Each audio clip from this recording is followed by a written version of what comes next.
He's back. Depending on your favorite sport, that could mean a variety of people. Cause ooh wee, since last episode, it's it's been brazy out here. It could either be about NFL free agency, maybe your favorite player reuniting with one of his favorite players, or one of a major player come back to your favorite team in the NFL, but mostly in reference to Tom Brady, or it could be one of your favorite players to turn into an old team in Major League Baseball because their free agency has also been going nuts. Or this could be about, a particular quarterback in the NFL beating his case and is now allowed to play football again. Or this could be about your favorite basketball player dropping 50 points recently, getting back to the dominant person they were. So we gonna get into a decent amount of this episode. And he may be back, but newly announced, she's gone. Who's gone, you mean? I'm not talking about Jocelyn Alo. And she's gone and done broke the home run record. And it's now reached 100 in women's college softball. Lady who's gone happens to be a one Ashley Barty, number one women's tennis player since 2019. No one ranked in the world. Straight from Australia. First first Australian woman to win the Aussie Open in 4 decades. At 25 years old, she's stepping away from the game. And this is fresh off the press. So I can't even really get into that, but to her and her future, man, hey, or her next endeavors in life of being a person and not an athlete, you know, good luck to her. Hope she hope she has fun. But this has been an interesting past couple of weeks because we thought March Madness was all about the basketball, but oh no, it's been crazy everywhere. We gonna hit this commercial break intro, whatever. I don't know. Right now, it just might be commercial break. In the future, I might update it to a little fancy intro. But we working on stepping things up. But we're gonna take a break. We're gonna come back and we'll get into some of this shit because it's brazy. During this brief intermission, I just wanted to remind all our listeners that we're available on Anchor, Spotify, Apple Podcasts, Google Podcasts, YouTube, and we also have a Twitter account where you guys can interact with us and catch up with us, see our ideas on some things happening between our podcast episodes. Links will always be down in the description. And now back to the action. All right, so getting straight to it. The main person who's back is that dastardly menace, that one, Tom Brady. Man came out of fucking retirement. I don't blame him either. Like, shit. You see how basically all the best players have just moved to the AFC West. Your division ain't got to face them this year. So, New Orleans don't know what they want to do at quarterback. Carolina ain't really looking too good at quarterback.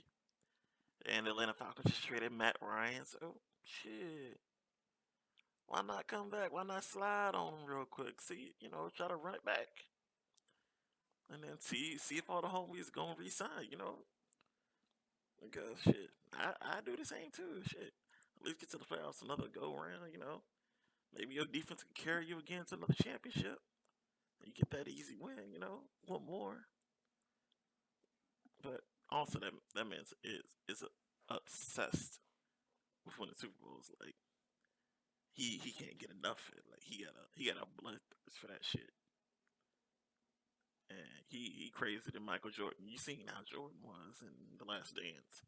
Tom Brady different. He needs it. Like if he don't get a Super Bowl, like he might go on a killing spree. You know what I'm saying? He might go full postal. But Brady's back, and depending on who your team is in Major League Baseball, the NFL, your favorite player might be back on your team. Or your hometown heroes back on the team, or maybe y'all got a new person on the team that you in love with. I mean, shit. No one saw it coming, but for some reason, Tyreek Hill wanted out of Kansas City. Now he's in Miami. You know, actually fitting about Miami. Dreads real fast. Shit, feel like goddamn 2008 Florida Gators all over again down there. I don't know what's gonna happen. I don't know if Tua's actually gonna be able to get him the ball because that's a interesting situation they got going on there. With they should have kept Ryan Fitzpatrick. Let's be honest. Fitzmagic was getting it done down there for him, but they wanted Tua real bad. The tank for Tua. Ask Brian Flores about it. He'll tell you they wanted Tua really really bad. But man, I don't think we've ever seen this much crazy movement happen. And then the crazy part is like in the NFL, it's like the concentrated power in the AFC West. Like everybody just going. Like I don't even understand it. I mean, even Tyreek Hill leaving makes it worse because it's like who's supposed to win? Who's supposed to win? Derek Carr is the worst quarterback in that division, and that's not a thing you want to be able to say because Derek Carr can play some goddamn ball. Yeah, Derek Carr, Patrick Mahomes, Russell Wilson, and Justin Herbert all in the same division together. Like, if whoever the schedule makers is, they gotta put all them games that happen in prime time at least once a week. We gotta have them change in prime time. At least Thursday night, Monday night, Sunday night. Like that's just prime time football for the whole year. The football guys have looked down and blessed us with this creation of this new AFC West because I don't know how you get it done like this. I mean, even I'm not too big on it, but Juju Smith-Schuster also joined Kansas City. At least losing Tyreek Hill, that's at least a decent signing. You know, you lose a different level of speed. That's not human speed. I can tell you that his speed ain't human. That's some different shit. But at least you got Juju. Get to the hands to compliment the team. Fill out that receiving core. McCole Hardman, goddamn Travis Kelsey. Still got a nice trio there going with that. And you got Edwards, Hilaire out there in the backfield. So you got a nice little something going on there. But then you got motherfucking J.C. Jackson joining the goddamn Chargers. Like, wasn't that defense already goddamn good enough? Like, come on. Like, cheating. J.C. Jackson joins the Chargers. Then goddamn, they rebuilding up front. But it seems like they're trying to pull off, the whole hey, you know, while our quarterback's still on his rookie contract, let's load this shit up and go for it. Cause that's what the whole idea that Sean McVay had with Jared Goff during that first where they had Jared Goff during Sean McVay's initial arrival. Like, I mean, besides them getting rid of all these draft picks, playing Moneyball on a different level that nobody's ever ready for. But they got Jared Goff, and it's like, okay, this is our time. Because while Jared Goff's still cheap and leading this team, we can load up on a lot of other positions where we got to pay this quarterback, this 30 to 40 million that takes up a lot of salary cap. They said, all right, we're just gonna load up. We're putting everybody on the team because they already had Aaron Donald. It was like, let's get Clay Matthews, let's get Todd Gurley, Little John. They just loaded that squad up and said, boop, and made it do what it do. And then I was like, damn, that was a nice strategy. Then, they got to that one Super Bowl, things faltered because Jared Goff wasn't exactly the guy. But then it was like, all right, we're gonna figure it out again. We're just gonna keep getting rid of these first round draft picks, and we're gonna make this happen. And it seems like currently that's what the Chargers are looking at. I don't think they giving away a first round draft pick yet. But if they do, that'd be something extremely different to see. Cause that's a move I don't think people might see coming. That might not be a move folks might see coming. But I can dig it. They building up. The Raiders. They building up too. They made moves. They got Chandler Jones. I wish my Cowboys would have got Chandler Jones. After goddamn fucking Randy Gregory turned on us. Yeah, I thought we were gonna keep Randy Gregory, but he also was like, "I'm going to the AFC West too." I don't know what the fuck they got going on out there. I don't know what. You can't even be like, oh, like in college, like, oh, they doing some illegal shit to get these players. Like, I don't know what the fuck they doing. They just be like, hey, we got money. Even though Randy Gregory got the same amount of money from Denver and Dallas, I guess he wanted the money out west is better. I guess maybe state taxes or something going on. I don't know. I'm not trying to dig too deep into it. I just know the motherfucker out there, and everybody going out there. Everybody going out west. Even Allen Robinson. This is this NFC. This is the Rams, but that's out west too. Not the AFC West, but it's still out west. God damn it. I don't know why they out there. I don't know what the fuck is in the goddamn water. I don't know what they doing out there. 'Cause they just loaded up. They was like, fuck it, we just gonna do whatever the fuck we feel like, and then load up. It was like shit. Then the Chargers like, well shit, if you gonna do it, we gonna do it too. We gonna get defense too. Then Kansas City was like, okay, y'all little defense, we gonna let out offense. Cause they also got MVS too. So I don't know what's going on out there in the AFC West. I really don't know. Cause it's dangerous. Russell Wilson moved to the AFC West. It is dangerous out there. I'm glad the Cowboys don't got to play them. The NFC West got to play them. So that means the Rams and 49ers got to play them. Seattle, well, they're sort of could put. And I cannot remember who the other NFC West team is. But they're not gonna have a good time either. It's gonna this season gonna be a weird little shootout. It's gonna be dastardly. Oh yeah, that's right. There's on the Cardinals. God, mm, football gods, blessings upon us with free agency. AFC West versus NFC West. It's just gonna be a shooting gallery outside of the Seattle Seahawks. Yeah. And Jimmy G still on the San Francisco 49ers, so who knows what's gonna happen there with the quarterback who every team loves because he's like, I'm not gonna check out a run play just to stroke my ego.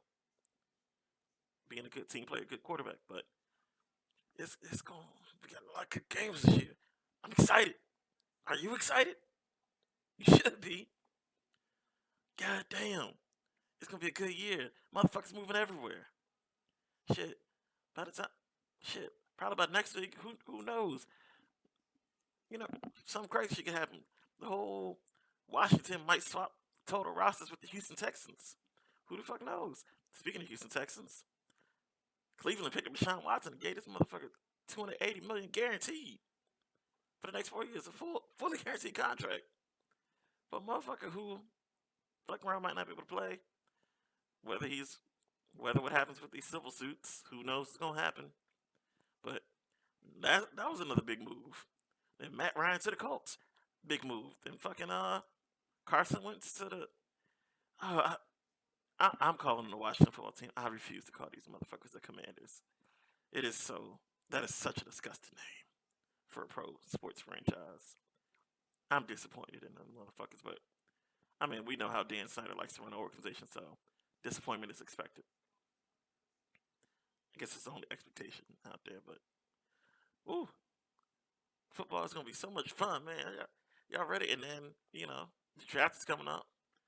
These boys out here having some nice looking pro days. These quarterbacks, goddamn Kenny Pickett, Sam Jones, Malik Willis, Desmond Ritter, Matt Carroll.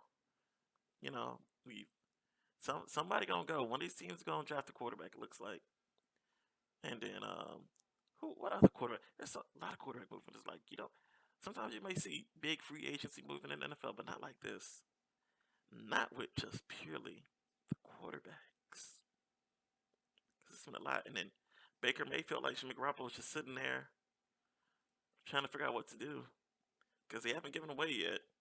He's due like 20, 22 mil, fully guaranteed this coming up season because they picked up his 5th-year option last year. First round draft picks, 5th-year option. You got to decide whether or not you want to enact that before the start of their 4th season on their rookie deal. So Baker, I mean, he wrote that heartfelt letter and shit. Everyone was like, "Oh, he's doing a little bit too early," but it's like, nah, niggas know. Niggas know when the team about to get rid of them on some shit. They hear shit in the building like when Josh Rosen knew, the Cardinals were gonna get rid of him to get Kyler Murray after Cliff Kingsbury came in. He knew what it was. He just kept his mouth quiet so he could get traded to a place with a lot of sunshine in Miami so he could live his best life before his quarterback career could possibly over. But hey, hopes maybe Josh Rosen might end up getting tossed around in this whole mess. Shit. Speaking, another backup got a good son. Fucking goddamn Marcus Mariota. Yeah, from backing up Derek Carr on the Raiders. Now he with the Falcons in Atlanta. But the Falcons might draft one of these good young quarterbacks having these nice pro days. Even I don't think quarterbacks ever really had a bad pro day. It's all extremely structured, and they've been practicing the same routine for like the 2 months since their football season was over. So you shouldn't expect anyone to have a bad pro day, but it's gonna be interesting seeing how things move forward in the NFL. It's gonna be fun. It's gonna be fun. Y'all should stick around and have fun with it. But I'm trying to put out more episodes more regularly. I'm catch y'all a little bit later. Catch y'all a little bit later. More fun gonna be happening. Yeah, you dig it. During this brief intermission, I just wanted to remind all our listeners that we're available on Anchor, Spotify, Apple Podcasts, Google Podcasts, YouTube, and we also have a Twitter account where you guys can interact with us and catch up with us, see our ideas on some things happening between our podcast episodes. Links will always be down in the description. And now back to the action.